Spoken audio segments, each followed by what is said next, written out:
Hi friends, ఈ వీడియోలో మనము రోజువారీ రాశి ఫలాలలో తులారాశి వారి గురించి తెలుసుకుందాం. అంతకన్నా ముందు చిన్న రిక్వెస్ట్ ఫ్రెండ్స్, ఈ వీడియో నచ్చినట్లయితే లైక్ చేయండి, షేర్ చేయండి, అలాగే సబ్స్క్రైబ్ చేయడం అసలు మర్చిపోవద్దు. మీ యొక్క సపోర్ట్ నాకు ఎంతో అవసరం. ఇక ఈరోజు తులారాశి వారికి చూసుకున్నట్లయితే మిత్రుల నుండి రుణ ఒత్తిడులు అనేవి అధికమవుతాయి. ఆదాయానికి మించిన ఖర్చులు పెరుగుతాయి. కాబట్టి కాస్త పొదుపు చేయడం ద్వారా ఈ సమస్య నుండి బయటపడవచ్చు. అలాగే ముఖ్యమైన వ్యవహారాలన్నీ కూడా ఈరోజు మందగించే అవకాశం అయితే కనిపిస్తుంది. కుటుంబ వాతావరణం గందరగోళంగా ఉంటుంది. వివాదాలకు, అవమానాలకు, అలాగే అపార్థాలకి ఇంటిలో మీరు తావు ఇవ్వకండి. ఎందుకంటే దీనివల్ల గొడవలు జరిగి చాలా మనశ్శాంతి అనేది కోల్పోయే అవకాశం అయితే కనిపిస్తుంది.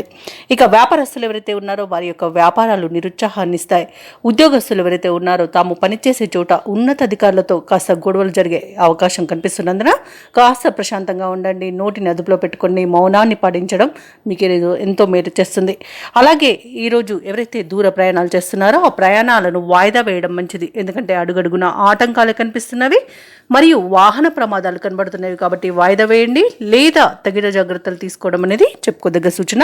మద్యపానం సేవించి వాహనాన్ని నడపడం వల్ల కూడా ప్రయాణాల్లో ప్రమాదాలు అనేవి కనబడుతున్నవి. కాబట్టి కాస్త జాగ్రత్తగా ఉండండి. ఇక తులారాశిలోని విద్యార్థులకు విద్యా నష్టం అనేది కనబడుతుంది. షేర్ మార్కెట్లలో పెట్టుబడులు పెట్టకండి. అలాగే ఉద్యోగస్తులు లంచాలు తీసుకోవడం వల్ల ఉద్యోగాన్ని కోల్పోయే అవకాశం ఉంది. మరియు చేసే తప్పిదాల వల్ల కూడా ఉద్యోగం కోల్పోయే అవకాశం అయితే కనిపిస్తుంది. ఇక ఉద్యోగం మార్పునకు కూడా మంచి సమయం కాదు ఈరోజు. కార్మికులకు కూడా పరిశ్రమలలో ప్రమాద సూచనలు కనిపిస్తున్నవి. కాబట్టి తగిన జాగ్రత్తలు తీసుకోండి. ఇక తులారాశి వారికి ఈరోజు దూర ప్రయాణ సూచనలు ఉన్నవి. అనుకోకుండా ప్రయాణాలు చేయవలసి రావచ్చు. కాబట్టి సంసిద్ధంగా ఉండండి. అలాగే సన్నిహితులతో విభేదాలు నెలకొంటాయి. కష్టపడ్డ ఫలితం అయితే కనిపించదు. ఆస్తి వివాదాలు నెలకొనే అవకాశం కూడా కనిపిస్తుంది. ఇక వ్యాపార వాణిజ్యవేత్తలు ఎవరైతే ఉన్నారో వారి యొక్క వ్యాపార విస్తరణ కార్యక్రమాలు నిదానంగా చేపట్టాల్సి వస్తుంది. ఎందుకంటే అనేక రకాలుగా ఆటంకాలను ఎదుర్కొనే అవకాశం అయితే కనిపిస్తుంది.